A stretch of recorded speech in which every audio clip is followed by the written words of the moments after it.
DMED is the premier tool in probably the world for monitoring health and safety signals in our soldiers.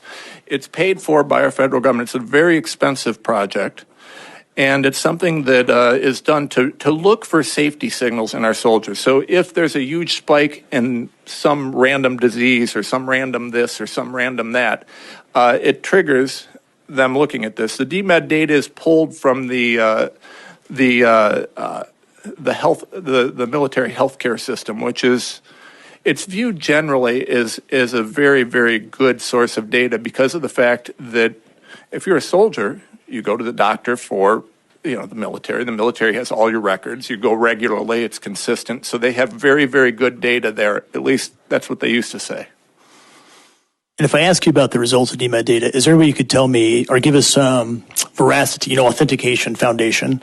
How do we know the DMED data has accuracy to them? Well, the DMED data used to be considered very accurate. And what happened is, and I believe you're alluding to my testimony with Senator Johnson. I'm going to get there, of course. Okay. Yeah. Well, then, if with your permission, let me explain that.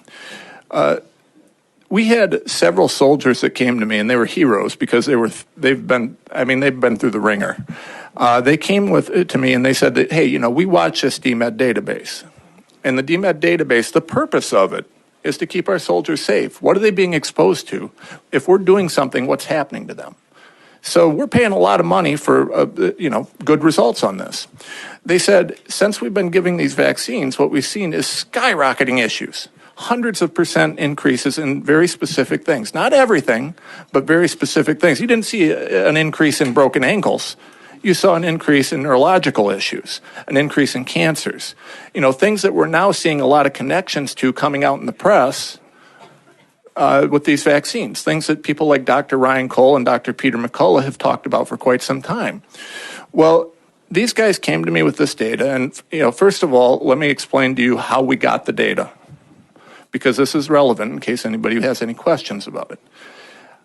I had 2 in-person witnesses go and videotape one of these soldiers taking this data off of the computer. I actually have the video. I have several soldiers that videoed themselves taking this off. So we verified in any way, shape, or form that the data coming off was the data that was in the DMED servers.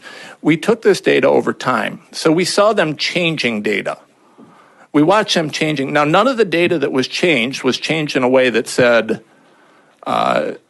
this went up, or what it was everything related to the vaccines and vaccine injuries or things that you would expect to be related that you'd find, issues particularly related to those that you'd find on the 9 pages of adverse events of special interest that were then disclosed on the Pfizer files. They kept getting pulled back. The numbers kept getting reduced. We brought it forth, and each one of those soldiers gave me a declaration under penalty of perjury before I presented Senator Johnson. And that stuff has been submitted to court, and if I lied about that, I'd lose my license. You can't lie to a court. You can't present false evidence, right? So it showed was a disastrous increase in side effects. Absolutely disastrous on a massive scale. To this day, Mr. Chairman, there has not been an actual response under oath or under penalty of perjury from the DOD. We have asked, Senator Johnson has asked, there's been a lot of speculation, there's been a lot of rumor, but the only response to this day has been a denial to a fact checker where they said there was a computer glitch. That's it.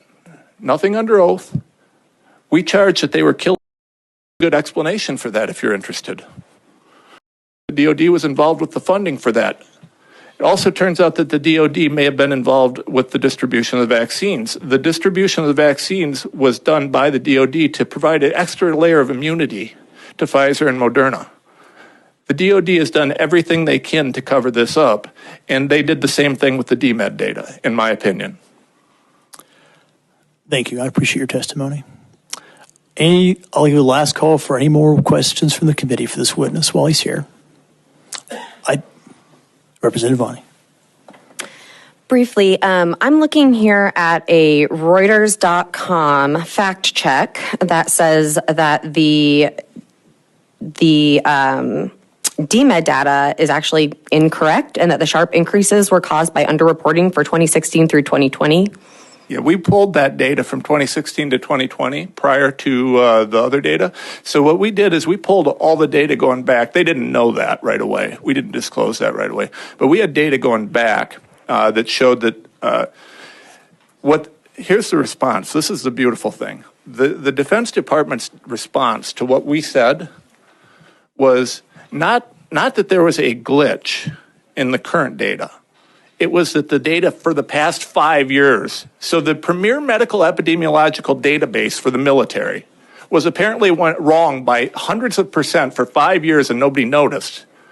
Then all of a sudden it magically, despite the fact that they didn't notice, corrected itself when we found the DMED data. So are you saying that this article that I'm looking at is incorrect? I'm saying it is wildly incorrect and that the DOD is lying. Additional questions? In the interest of time, I'll go ahead and say thank you for your testimony. Thank you, I appreciate you being here.